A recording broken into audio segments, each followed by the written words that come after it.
Greetings, everyone. Good evening, good afternoon, good morning.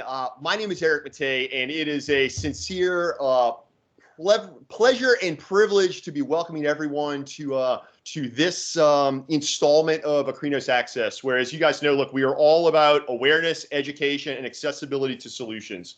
And tonight, it's again a sincere pleasure to introduce our guests, considering the topic at hand and really what these experts bring to the table. So without any further ado, I suppose we'll go ahead and jump right into it, right? So tonight we're talking about the changes in the labor market as it pertains to doctor and talent recruiting, and really the ebbs and flows in the market, the opportunity out there to attract talent to the practice, bring in the associate, bring in the partner, and at the same time realize that there are droves and droves of talented doctors out there that are looking for new, fresh opportunities for their own careers. So on that note, it's a pleasure and a privilege to introduce Dr. Tim Earley this evening and Joanna Earley. And Joanna being the founder of Recruitment Alternatives. So again, I'll suppose we'll kind of start things by letting our guests share a little bit about themselves and kind of how they got into this world they're in with doctor recruiting. And we'll go ahead and kick off the conversation. So Dr. Earley, if you want to go ahead and please have the floor. So I got to start by saying, Eric, thank you so much for the opportunity to be, on this webinar. I really appreciate the opportunity, and I got to make it real clear that Joanna and I are not married. Joanna is my sister-in-law, and she and my brother John are very experienced recruiters. They've been recruiting for many years in the PT, nursing, occupational therapy area. And my background is that about 9 years ago, I started a small company called Solutions in Optometric Staffing. And my plan was it was my side hustle. I was going to try to do something on the side besides practicing optometry, which I am a practicing OD in a single location practice in a town called Medina, Ohio. But we were raising my kids at the time, and I had a couple of days where I was home and wanted to have some additional work to do. Imagine that, to pay for college, I guess.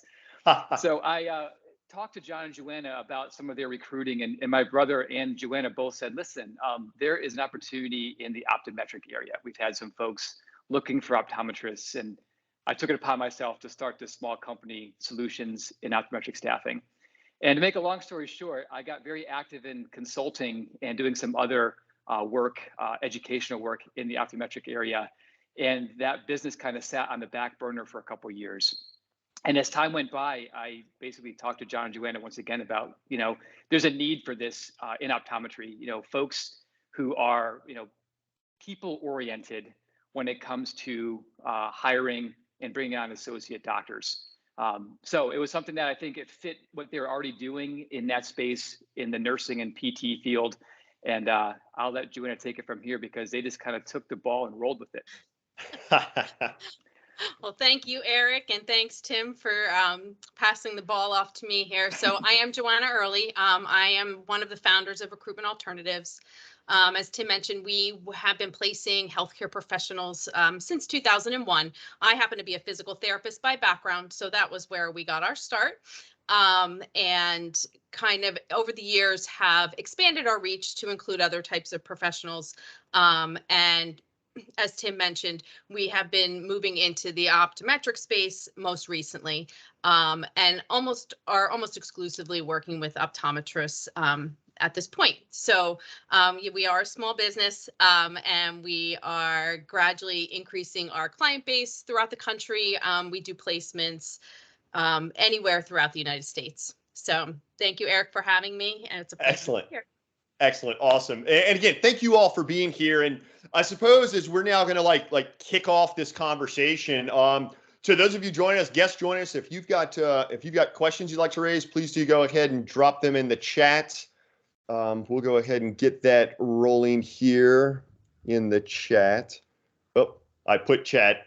Well, I hope everyone can see that I wrote chat, but go ahead and drop it in the chat. I'll make sure to field those. So look, to start this conversation off, let's just assess the situation at hand, right? So please share with us, just bring everybody up to speed on what exactly we're seeing going on in the doctor labor market, the optometry labor market right now. So I think currently one of the biggest things we're seeing is supply and demand issues. Okay, so Sure. a couple of factors are figuring into that. There's about 46,000 practicing optometrists throughout the country, and there are only 1,700 new graduates coming out of schools every year. Okay, so we have some areas that are very saturated.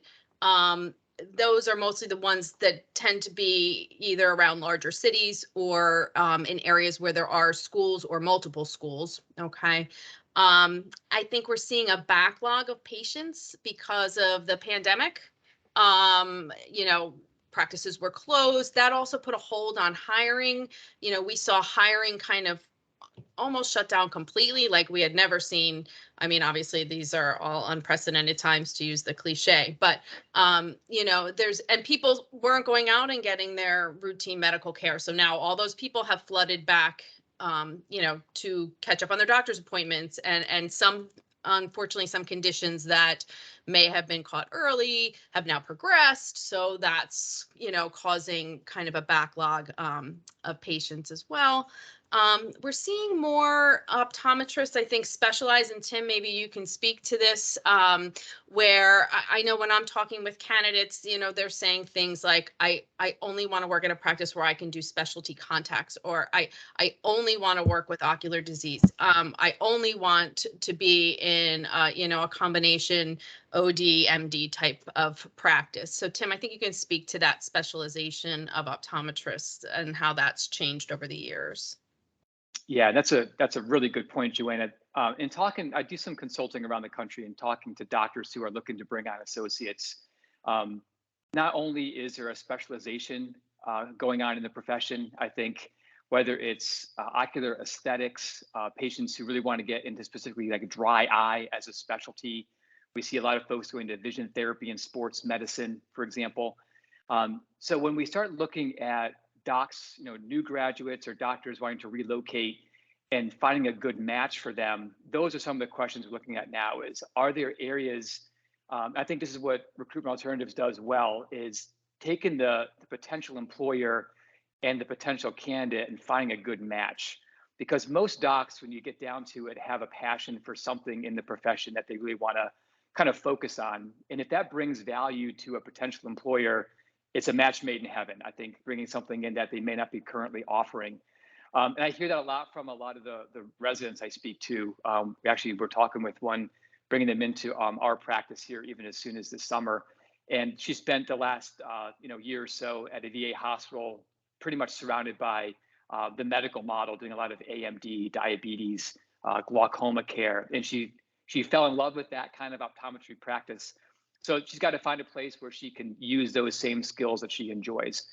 So I think that's something to kind of keep in mind, whether you're hiring a new associate or a new potential partner, or you're looking to find your first job, is finding that match. And I think that what's unique about a small business approach like Recruitment Alternatives has is they actually make that a very personal experience, as opposed to like a let's hope it sticks kind of thing where you just send a resume out to some potential employer somewhere. And I think that's where Joanna kind of comes in. Yeah, because I think I mean, that's something that you guys do every day. Yeah, fit is so important. And we really take the time to learn from both our clients and the candidates what they're looking for. And then, then from there, make matches kind of and sort of funnel the right types of candidates. Obviously there has to be some personality meshing and those kind of things when it comes down to it. But if we can find the person with the right skills and find a practice for a candidate with the right environment, then a lot of times that can really make the process go much more smoothly. Go ahead, Go Tim. ahead, Eric. Sorry, buddy. Go ahead. Oh no, I was just going to mention that someone dropped something in the chat here regarding, as we're talking about this, we realize there's multiple forces, right? There's opportunities in the world of private practice. There's opportunities in a hospital medical setting. There's opportunities in a corporate setting. What are we seeing? And actually, I suppose now maybe we're starting to transition more into kind of like, how do folks manage it right now from a private practice perspective? But before we jump into that, what type of forces are we now seeing competing for that associate to join? Right. One of the biggest forces that we're seeing, a lot of, and we were speaking about this earlier, Joanna and I, when it comes to like, a generalist optometrist. So when I graduated from school, I would say a majority of my colleagues, and I'm a 98 graduate from PCO in Philadelphia, so I'm pushing 50, but there weren't a lot of specialties in optometry back then. I think what we're seeing is there are certain docs coming out of school now, and even doctors wanting to pivot within their current career in optometry, where if the traditional model of doing business is not suiting them, with all the third party payers and some of the complications that come with that, they may want to go into a specialty practice that is specifically vision therapy, for example, or something that's more has some cash pay component to it. Sure. So we're seeing a lot of that. What doctors want from their profession now, I think, is dictated partially by geography. I think that's the first overall leading factor is, where do I want to practice? And I think looking at what each individual state requires of a new graduate or a doctor moving into a new city is an important conversation. I know, like, for example, I can't move to Florida tomorrow and practice as an optometrist without going through their board process and things. So there's conversations there that have to happen. There's not, reciprocity across the country. So, that's the things that we have gotten better at, and Joanna can speak to this too, is learning those nuances and subtleties about, what you need to practice, for example, in Nevada versus California, and how are their laws and things there different. Yeah, and that makes a difference too to the scope of practice, right? That changes based on the state. So sometimes, sometimes even when I have people that are open to multiple locations, they will say to me, but not, California, what, they'll run me a list of the knots, Sure. which, may only be a handful, but, and I think sometimes it revolves around scope of practice and that kind of thing. Tim, I think that was even an issue for you, Tim, when you first came out of school, because you had a little broader scope in Ohio. Is that correct? Yeah, so there was a less broad scope in Pennsylvania when it came to prescribing glaucoma medications, topical medications, and antibiotics, antivirals, whereas Ohio allowed us to do that right out of school. So my wife is from Ohio. I'm from Pennsylvania. We met in optometry school, and we actually settled in Ohio to practice full scope. So yeah, good memory, Joanna. Well done. I left you guys. I was paying attention. See? Yes, you were. That's great. That's great. So I suppose then on that note, I mean, look, let's face it. We know that the face of healthcare. I mean, let's start with the fact that the face of healthcare, optometry, any specialty, the face of healthcare is changing radically. And that being said, I suppose it sounds to me the consensus amongst you all is kind of what we can see in some other areas, and that is specialty care is the future of private practice, right? Whatever that specialty may be. So if we're wanting to, realize that for many private practices, you can't necessarily compete out the gate.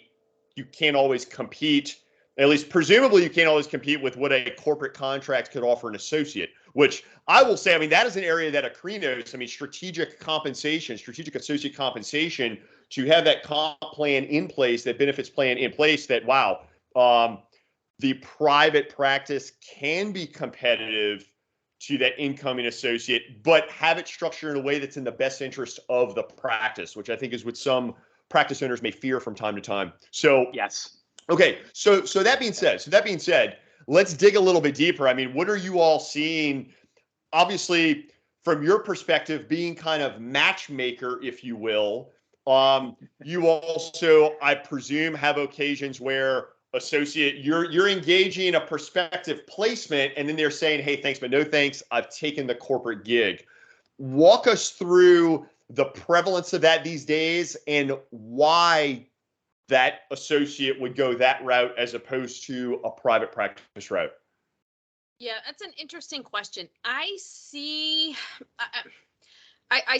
people fall into certain categories. I have candidates that I speak to that I can tell right out of the gate that they really are going to go to the highest salary. Almost doesn't matter what the setting is, they are going to gravitate towards that. And typically in my screening call, I always ask all candidates for a salary range and to get a feel for what they're looking for. And because I don't want that, what I don't want to happen is if I have somebody that says to me, I absolutely won't do anything for less than 160,000, and I know this job pays 110, 120, I'm probably not going to steer them in that direction. Okay. So, but what I do find is I'm still have the other half, and I don't even know if it's half, but I have another group of candidates which will say to me, it's more important, fit is more important. I'm looking for a place where I can fit specialty contacts, or I'm looking for this. And, then salary expectations can be very, I would say for most, their salary expectations are very realistic. And if they're not, if they're saying to me, I really want to work in private practice and make 200,000, then a lot of times I'm kind of saying to them, well, the market that where you're looking and geography plays a part in the salary discussions too. So, but I am seeing where I have some private practices more recently that their salaries are in the range that I would be quoting in the past for a corporate opportunity. So I have seen exactly what you're saying, where there is a way to, and then I have, I have a lot of people that structure their, it may not be in salary, but they may give bonuses for doing specialty services, or, there's so many different ways to work that. And I've seen a lot of creativity there, more recently over the past few years, especially, but definitely seen more creativity there with bumping those salaries up to help kind of offset that. But I wouldn't say that the majority go towards the money. I still think that they see there's a lot of value in being able to spend time with patients and knowing that they're not going to be, and a lot of the recent graduates will say to me, I don't want to just do refractions all day. They want to have some variety in their day. Yes, they're fine with, with doing that, but they just don't want that to be the only thing. Sure.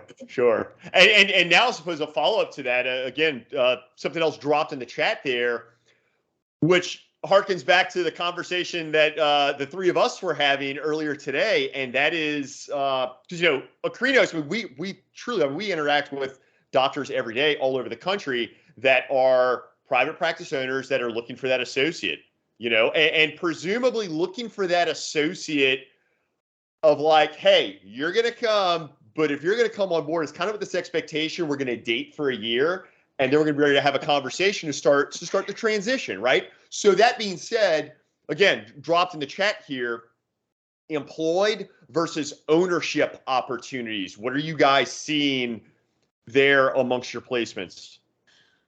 Again, I'm seeing a lot of what I'll call no pressure. Okay. So I'm seeing a lot of people say to me, it's an option. It's not a requirement, but it is something I'm willing to talk with the candidate about if they're interested in that.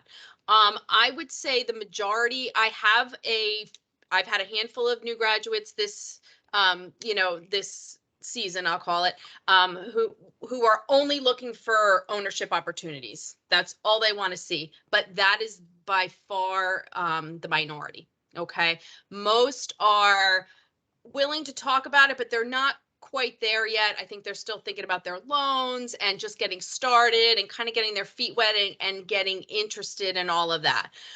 So that's from the new graduate perspective. Now, the experienced docs that we work with, that is definitely a concern and definitely more of a question. But they're also in a better place to have those conversations, financially, and just from being comfortable with actually, being a doctor and being in the practice and taking on additional responsibilities besides just trying to, get a handle on treating the patients. Yeah. Hey, so Dr. Earley, I know that you do a lot of consulting all over the country, and you interact with a lot of The doctors, practice owners, yeah. I mean, truly, I mean, you interact with the practice owners that are at all different stages of the practice life cycle, because I think there's also something that needs to be injected in there, is that a doctor can't be like, oh, it's time, I'd like to retire. Let me start looking for an associate. Like this is a decision that someone needs to kind of think like, okay, what is my exit time? We need to start this years in advance. So what are you read my seeing mind. Yeah, please. Yeah, I mean, it's funny because I'm listening to Joanna talk about, the perspective from the candidate side, and what I tend to see is the perspective from the practice owner side. And we're seeing a significant change in how that looks too. As you can imagine, even back when I was a brand new grad, almost 25 years ago, a lot of the docs out there, their exit strategy was to bring in the next associate and groom them to be the next practice owner. And I was the first generation, typically, I would say, that started to have that massive student loan debt that made going right into a private practice and being able to pay off your debt and also buy into a practice. If I didn't marry an optometrist, I couldn't have done that. Let's put it that way. My wife was a breadwinner for years. She took care of the basic finances while I was buying into the practice I eventually purchased. Now, today, I think the issue is that these practices that a lot of docs want to sell to an incoming candidate, an incoming associate, potential partner, are larger. They cost a lot more. The student loan debt is higher. But I really think that, to Joanna's point, there are doctors who are, their goal is to be a business owner. They see the long-term perspective on what that can be financially for their financial future and their financial independence, we'll say. So I think that's a conversation I have with a lot of my docs who want to bring that doctor in about how to set up a win-win situation for the candidate and the practice owner, because you can get very creative in what that timeline looks like. You can get very creative in how you slowly bring that doctor in and teach them the business of running the business, something we don't get a lot of in optometry school. I think that takes time, but the conversation has to happen very, very soon after they're hired. In fact, I recommend a checklist, a 3 to 5 item checklist that the candidate fills out and the employer, the doc who owns a practice, fill out, saying, what are your 3 to 5 top things you want to see over the next 3 to 5 years? What is that going to look like for you? What do you want to get out of this relationship? And just see if those things align. Because if the timing of the doc exiting aligns well with the incoming candidate, paying off some loan debt and being able to buy into the practice, it's a match made in heaven. The worst case scenario, and I've seen this play out over and over again, is an older doc who wants to retire in 10 years, brings an associate in, says something at some point in the interview process, hey, someday you should be my partner. That's it. And there's nothing put in writing. There's no plan put in place to bring that doc in as a partner. And I've gone through that, partnership planning process with an associate who now owns 2 of his own practices. So it's cool. It's something that if you have good communication skills from day one between both the practice owner and the candidate or the associate, it could be a great story when all is said and done. And I'm thankful that my partner gave me an opportunity to come in 24 years ago, and we had that conversation from day one. We kind of met in the middle on the practice price. It was an incentive-based thing too. As you grow the business, Tim, it's going to allow you to make more money. So I think that's where Akrinos is awesome. You guys have the ability to structure, documents like that allow both the practice owner and the new doctor to be comfortable from day one, as opposed to just questioning where this is going. Yeah. Absolutely. And as a matter of fact, someone else dropped in the chat something that I think speaks to exactly what you're hitting on here: the intangible benefit of mentorship. And yes, and I'm going to steal that. That's beautiful. I mean, I love it. Me so too. much. Like, it's a tongue twister though. It's kind of difficult to say, like, intangible benefit of mentorship. The intangible benefit of mentorship.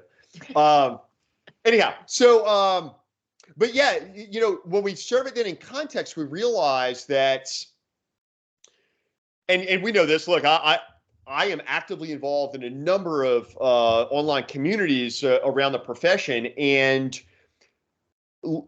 there is a sizable and growing population out there of younger doctors who want to find their way into ownership, but the level of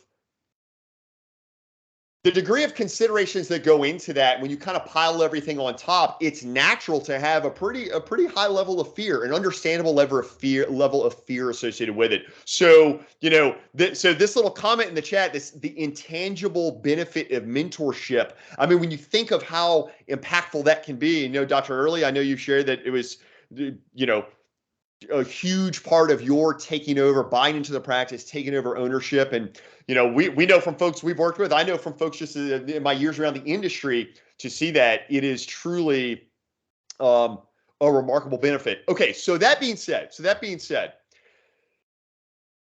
let's now talk about realizing that we do have a lot of doctors out there that are starting to consider exit strategy, and that there are a lot of doctors out there that are looking for opportunities, and perhaps looking for opportunities in ownership.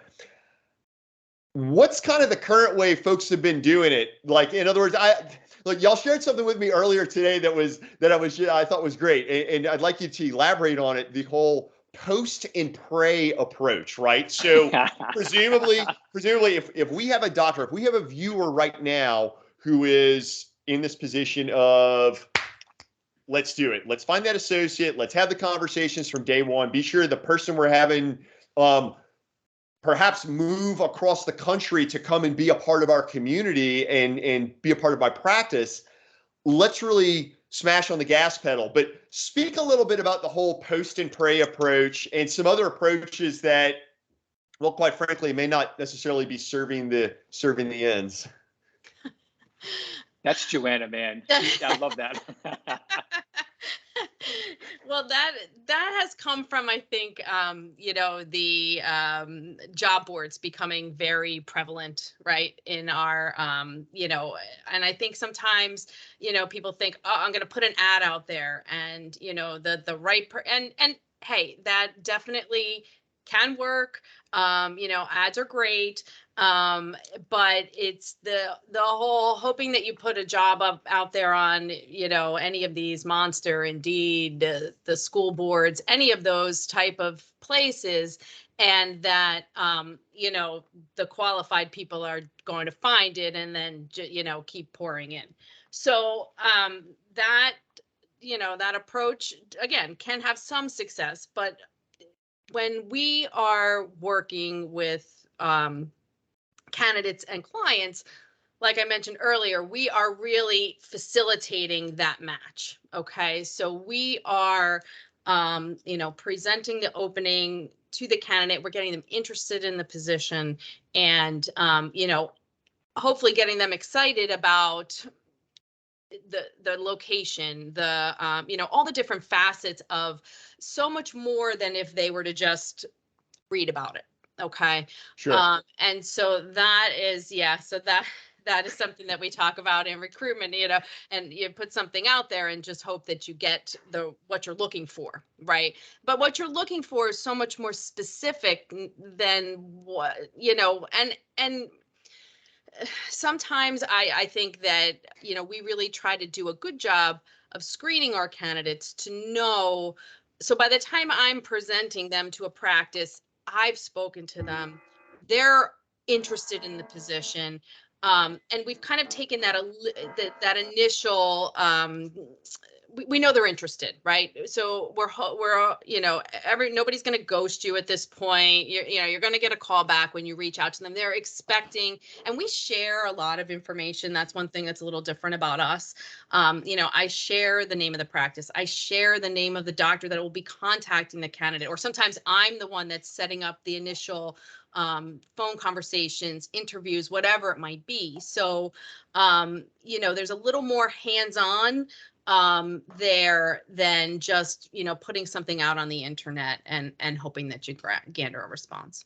Sure. It's a much more solid lead is what it boils down to. It's absolutely, it's researched, it's discussed. It's not just Yeah, and they're interested in what you're looking. If I talk to them, if they, say initially they're interested, and then as I give them the details, they say to me, "Well, oh boy, I really don't want to work Saturdays. I don't know, whatever the case may be, then I'm having a conversation with them about, well, okay, these are the requirements of the position. And so, hopefully some of those initial things, the easy stuff, I'll say, I've weeded out ahead of time. Sure, sure. Hey, so there was another question dropped in the chat here that is, it's actually a quite curious question that I was kind of pondering prior to this evening.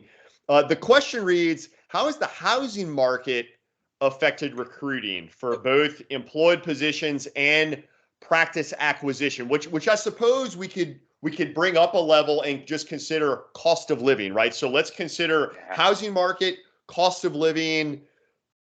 Y'all share your insights. This is fascinating. So I love that question came up because we had this exact conversation, Joanna and I, this afternoon, about just the dynamics of what's happening in our country right now when it comes to people moving about the country. And, what does that look like? What's it look like for the future of optometry? There are a lot of things that are affecting that. I just read a great article about, folks leaving parts of the West because of the wildfires and the extreme heat and issues with water rights and where they're moving to, right? And the same thing when it comes to folks who may be in coastal areas, if there's issues potentially down the road with climate change and flooding, and where are these folks going to go? Well, they're going to go to places where those things don't exist, right? And it's funny, I live in Ohio, which is not always, it's kind of flyover country, I guess, for most people, but it's not a bad place. We've got lots of water and no wildfires and very few in the way of like hurricanes and things. So it's a really cool place to live, actually. So I got a great lake too. We got the North Coast right there up by Cleveland.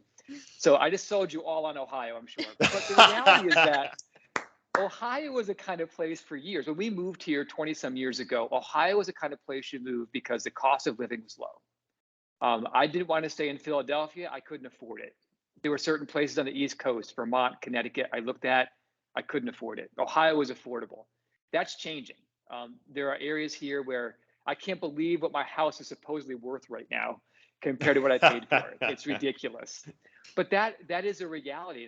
And Joanna, I spoke earlier, and I'll have her kind of follow up as well. Just what's happening with not only the housing market, but also just the migration of people to different parts of the country from areas where they're experiencing either weather changes or just they want to get someplace where they've got more space, get away from the larger cities. It's interesting. I had a lot of candidates this spring that were interested in Northwest Arkansas. Now, I'm from Pennsylvania. I live in the suburbs of Philadelphia, so I didn't really totally understand what's so exciting about Northwest Arkansas. Well, then I found out that there was an article written about how it is one of the up and coming best places to live, low cost of living, excellent schools. Like there was a whole laundry list of wonderful things about Northwest Arkansas. So those things do play a role. I hadn't seen that in previous years, but this year I have so many people that want Northwest Arkansas. And then we always have the usual suspects of the Chicago area, the LA, Orange County in California, San Diego, the Bay Area, things like that are always popular areas as well. But yeah, it's interesting too. I haven't seen a lot of needs in Texas. And my understanding with the pandemic was that people from California had really gravitated to Texas. And I'm not seeing, I've had experienced docs looking there. I'm not seeing many, well, down near San Antonio, I do have some openings, but not seeing a lot of openings in Texas this year. And there's two schools there too. Yeah, San Antonio and Houston. Yeah. So to kind of elaborate on this point, I'm also curious the degree to which folks are really like dialed in on the location. I mean, are you finding they're kind of like, hey, this is where I want to be. I only want to be here. Or you kind of like, hey, I'll go wherever there's a cool opportunity and I fit in. Yes, I would say more people are honed in on a specific area. And if they weren't at the beginning of their job search process, that has kind of, maybe come full circle. I had a great candidate that said to me, I think I would go anywhere. And I thought she was really going to be one that wanted practice match. And I had all these great opportunities for her. And then she came back to me and said, I decided I want to live in Northwest Arkansas. Add her to the list. I was like, Add her to the list. okay. But so, yes, I do. I find that in Los Angeles, they don't want to talk to me about even going 2 hours, just 2 hours outside of LA. I can't get people to budge on that. Georgia is another one. People, they want Georgia. They really want to stay in Georgia. I have a position that's on the southern side of Georgia, of Atlanta. I'm sorry, of Atlanta, that I can't get people just to go around the city. They want to be in the northern part. So yeah, it's interesting, some of those geographic locations. But then you have other people that just want, and I think it's more centered around the specific modality, like specialty contacts or something. They just want a practice that has specialty contacts. They'll consider, going to a different area, maybe even somewhere a little more rural, because they really want that type of practice, and they really want to practice with those type of patients. And Joanna, I'm reminded that one patient, or the one candidate that we talked about probably about a year or so ago, who just wanted to be near a ski mountain, remember? And was trying to get out into the Rockies somewhere. Yeah. And we tried to find a spot in Vermont because there's ski hills there, right? But they weren't the Rockies. It wasn't the right one. Yeah, the same. So they can get very, very specific, Eric, to your question. Like, it's funny, they It can. So I suppose a common theme though that I'm hearing is, and perhaps something for our, for members of our audience who are currently the owner that's looking to bring someone in, differentiate your practice and differentiate the community and the lifestyle that someone can lead in coming and being a part of the practice, right?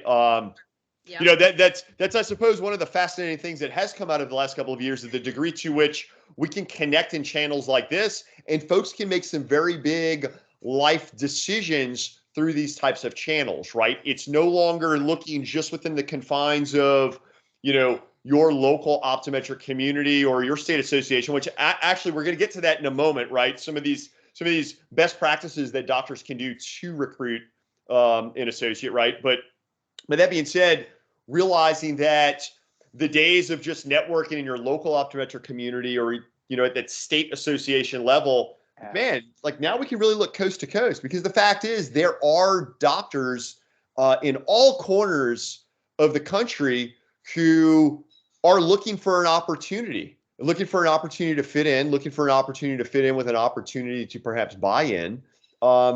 And also looking for an opportunity to live in a place where perhaps they can experience the lifestyle they've always wanted to live. By the way, I got to say, New Orleans, I mean, come on, y'all. Music, I mean, sure. Hurricanes, okay. But I mean, culture, music, ecology, swamps. I mean, this is fascinating stuff. Anyhow, okay, so moving along. Let's please now share just some of those pearls, right? So for our audience who, again, are owners looking to attract the associate, what are some best practices they can do just kind of like DIY on their own? If you got the extra time in the day and you're willing to commit to it, these are some cool things you should do. Yeah. So I think one of the biggest things, and you alluded to this a little bit earlier, Eric, is just plan ahead. Okay. So as best that you can, I realize that these, things, but be thinking about the future growth and you can start this process as 6 months, a year before you're even looking to maybe necessarily bring somebody on. Okay. It's never too soon. The more you can plan ahead, the better I think your outcomes will be, especially if you're looking for something very specific. The hardest thing for me is when somebody calls me and they're, absolutely at their wit's end. Like, I can't take any more patients right now because I need somebody, and it's that dire. So, I mean, I know you can't plan for everything, but as much as you can plan ahead, that I think is one of the most important things that you can do. Try to think a little bit outside the box as far as your position goes. Things that you can offer, maybe things that you're willing to compromise on with a doctor, with an associate. things like flexible scheduling, just keep an open mind, bringing on new modalities of practice, those kind of things. Anything that you can do that's going to make your position, stand out. Okay, something that you can use to sell your position. Okay, and then the other thing I had is just, and I think you also spoke to this, Eric, is just try to research and create a strategy for what you're going to offer as far as salary, benefits, and ownership. Okay, if that's even an option. And I think, Eric, you said Akrinos can really help with coming up with, again, creative ways to and really research the salaries in your area. It definitely changes by geographic area. Knowing the requirements of the candidates for, obviously you would know your state licensing rules, but just in general, salaries tend to be higher in North Carolina because the licensing is so rigorous. Okay, so those type of things are really, I think, the best way that you can set yourself up then for for coming up with an advertising plan, and whether it is job boards or reaching out to people through LinkedIn or Monster or wherever it may be.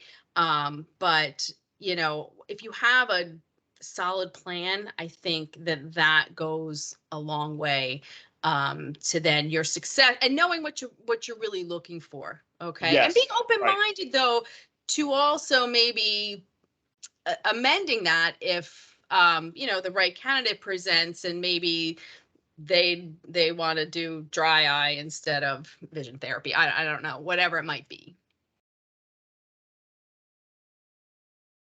Dr. Early, anything to add to that? I mean, so kind of Yeah, that like was what are you seeing, again, kind of traveling all around? So if Joanna's looking at it from the applicant side, Dr. Early, interacting with practice owners, yeah. what are you seeing there? The best practices you have observed of those practice owners that that you reconnect with them, and then you learn this year that you see them, oh, they brought in the associate. How did they go about getting the associate?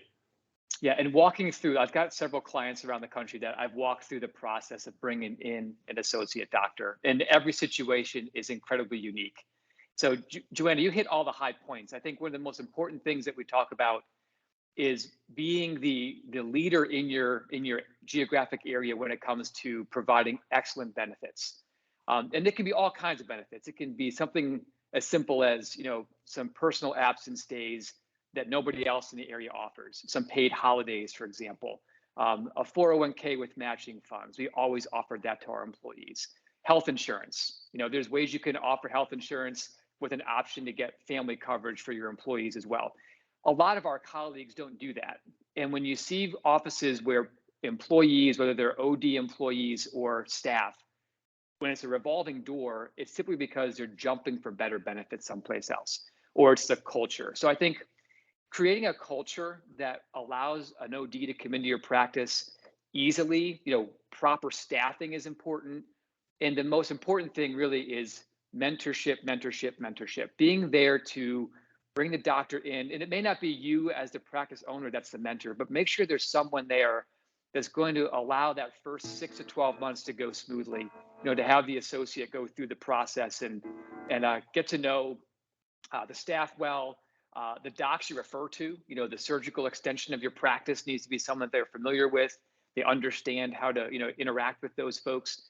So there's a lot. It's a process. It's not something that you can just say, once you bring them in the door and they've signed their contract, you kind of like, I'm done. No, that's just starting the process. So that's how I counsel my clients. It's like, let's make sure that we're all on the same page from day one.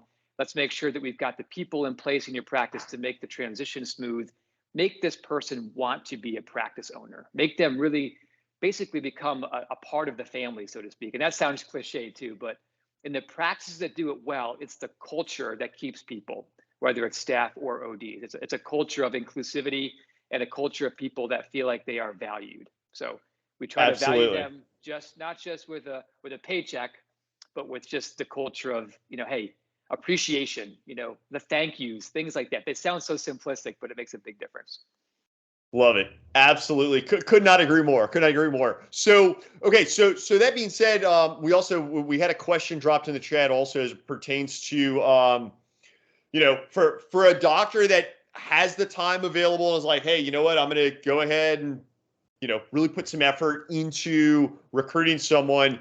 Are there any job boards that may be better places to list for, for optometry? I mean, we're talking about a profession here. We're talking about doctors here. Are there some job boards that may be more favorable that you guys may be aware of?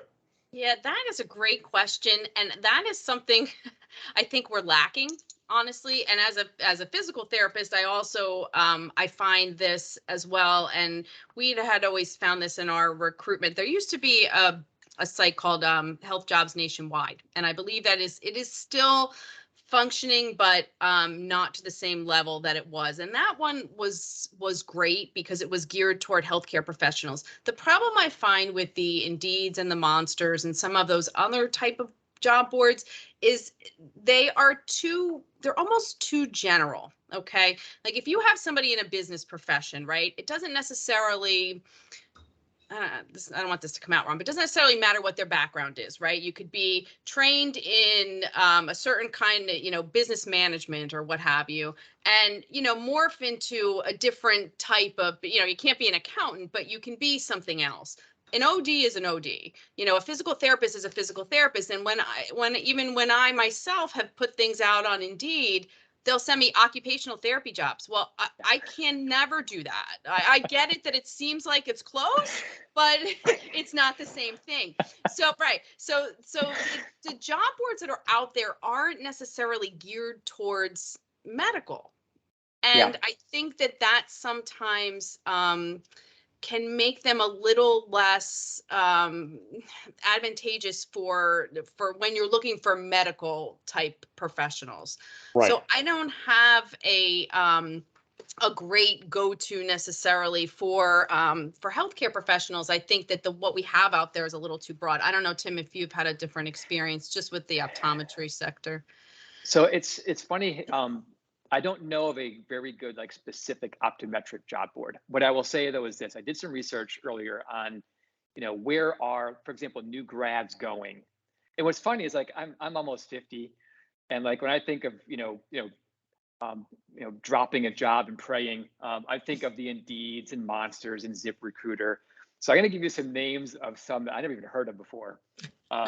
Of course, LinkedIn is big. One of the best ways to connect to someone right away, in real time and DM and things, is LinkedIn. So that actually wins the award for the best job board for getting access to your actual employer, direct contact. Okay. So that's a good thing.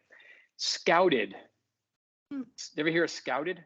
No. So Not familiar with Scouted. Is the number one site for recent graduates to find work. Recent graduates of all professions, not just optometry. Okay. Sure. There's one called Get Work. There's one called Ladders. So I don't know these sites, but here, my point in saying this is that this is evolving rapidly. And sure, if you ask me what my kids use for their apps and things to stay in touch with their friends, trust me, it's not Facebook. It's probably no longer Instagram. There's something different every week. So that's exactly what's happening in this area as well, with recruiting and with job postings. And we're in a big transitional paradigm shift right now in that area anyway, when it comes to recruiting. I think we've shifted from a pre-pandemic, it is the employer's market, to a post-pandemic, it's an employee's market. And I think that the more we pivot towards that and we accept that, and we try to bring in good people, it really changes the way we approach bringing on an associate or bringing on a new doctor. So doctors like myself who are living in 2019 when it comes to bringing on staff and bringing on ODs are living in the past. It can't be done that way anymore. So I think that's why I love this opportunity, Eric, to be on and talking about these things, because we could probably do this exact same thing in 6 months and have more information, new information. Things are evolving. Absolutely. Yeah. So I suppose to sum it all up regarding boards, it's again, this question dropped in the chat. Is there one job board more successful in looking at applicants than others? It sounds to me that the consensus here is kind of my thinking as well, which is it's not so much a job board thing as like a social media thing and your presence there. Now, Yes. that said, also, and I think this is probably a really perfect transition into kind of this final piece, because I would like for you all to share a bit about recruitment alternatives and what makes you all truly different. There is actually a question here in the chat. This next question, how do applicants find you? But I suppose on that front, if you can start with that question, then let's talk about kind of everything that you guys do regarding the network that you guys have established across the profession. So please share a bit about recruitment alternatives, how folks find you, and Sure. how you all operate. Sure. Well, so a lot of times we are finding them. I guess I'll start by saying that people do find us, online. I am on Facebook. Our website is currently under construction right now. We're doing some upgrades there. So, but we do have a web page. We do have a presence on LinkedIn. We do subscribe to other job boards, Indeed, and that type of thing. So, we are out there, social media. That way. But we also, we've been building a database of thousands of optometrists over the years. So we have a pretty extensive database that then we can go back and, if a job comes in a certain area, we recruit by zip code. So that's where we start. And then, we kind of branch out from there. So, our first step is always to go internally into our database, see what candidates we have potentially in that area, what kind of notes I have about the particular candidates, what they were looking for, and that type of thing. And then, start there by reaching out to them and, trying to drum up some interest there. So, we start there and then we, gradually kind of expand our process as we go. Like I said, either through, definitely reaching out to people on LinkedIn, licensure lists from the state. It depends, and that's very state dependent. Sometimes we can get the information, sometimes we can't. So, other times it's just public record on the internet. Sometimes it has to be something that's specifically ordered. So, but we've been compiling those lists into our database now for years. So, so that's kind Joanna, of. how big is your database? How many docs are in your database now? Probably, I want to say it's probably between 5,000 and 6,000 optometrists now that we have active in our database with the full contact information and that kind of thing. Those are job seekers and also doctors looking to find someone, correct? Like it's both sides of, or are they all clients? Yes, no. Those are not all clients. Okay. Yeah, those are the job seekers. We kind of have a separate database for clients, people that are looking for positions. And I keep an active spreadsheet of all my open positions. So if I'm talking to somebody and, I initially thought they were looking in California, but then they say to me, well, I would really consider something in, another state if it was the right fit, I have my list up. So, and I might not have talked to the practice owner in a month or two, but I'm still gonna present their position and, and then, or sometimes I'll say, well, I have a client in that area. Let me see if they're hiring. And then I would go back and, so kind of go, work both directions there. But yeah, we're really try to be a little more personal, a little more hands-on, really looking for fit. Like I said, we're involved from start to finish, as much as the practice owner wants us to be. Okay. So, some people say to me, once I submit the resume and contact information, I'm good. I'm going to take it and run with it. Other times, I'm involved with scheduling interviews and, talking through questions and, things like that along the way. So. And you're being way too modest, by the way. You're not a little bit involved. And I think that's what makes a difference.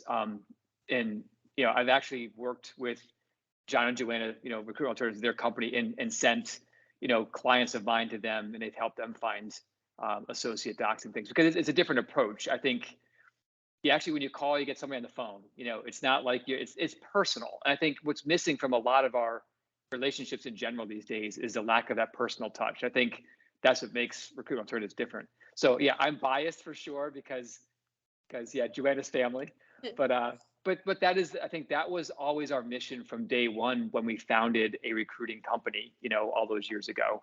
And I am not intimately involved in the day-to-day operations like I would like to be, but the reality is that there's questions that come up that are optometric oriented that I may have a good answer for that Joanna may not have heard of before. So we speak often. Yeah. But I think that's the difference. I think we've got a doctor who has some experience behind the scenes, kind of making sure that doctors looking for answers can get good answers. And then John and Joanna, they're recruitment experts. They've been doing it for over 2 decades. So they do a great job. Yeah, we really pride ourselves on our customer service and our responsiveness. If you reach out to me, you're going to get a response, or us, I should say. We will get back to you. We answer the phone when it rings, so, and I think that sometimes that is, and, we'll actually have a conversation on the phone.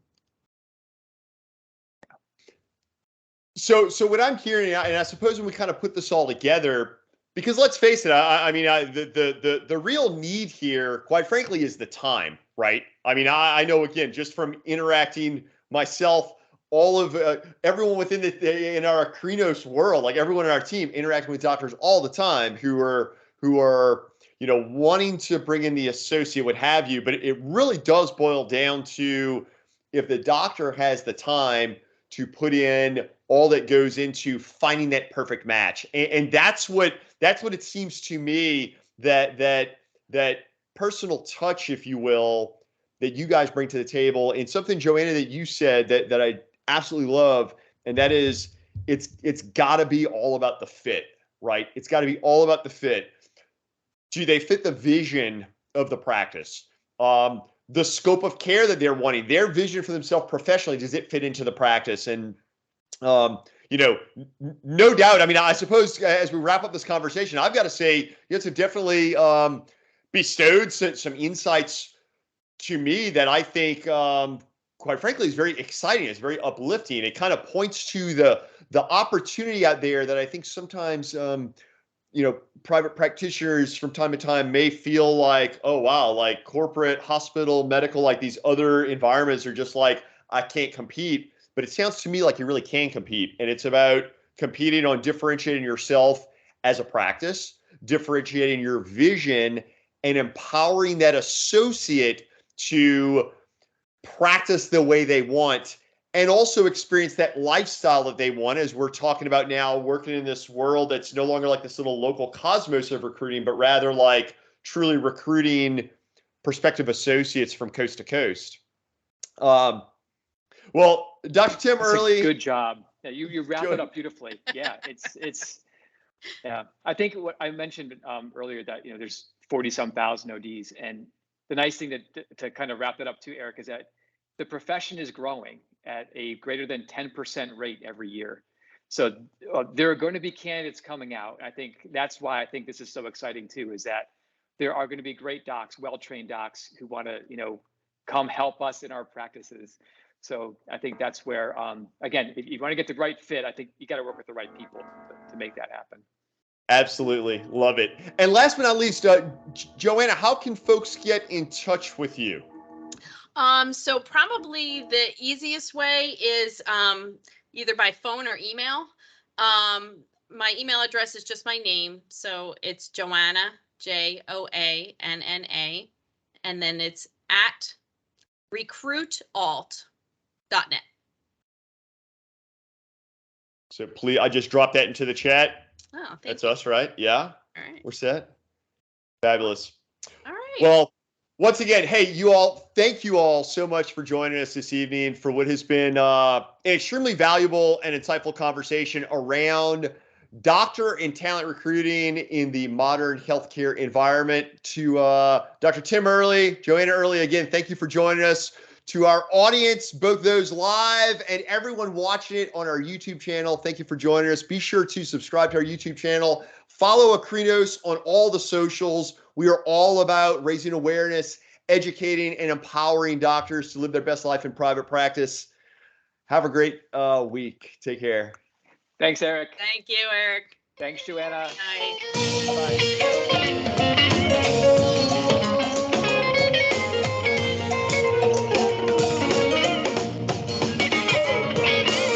Ron Stokes on guitar.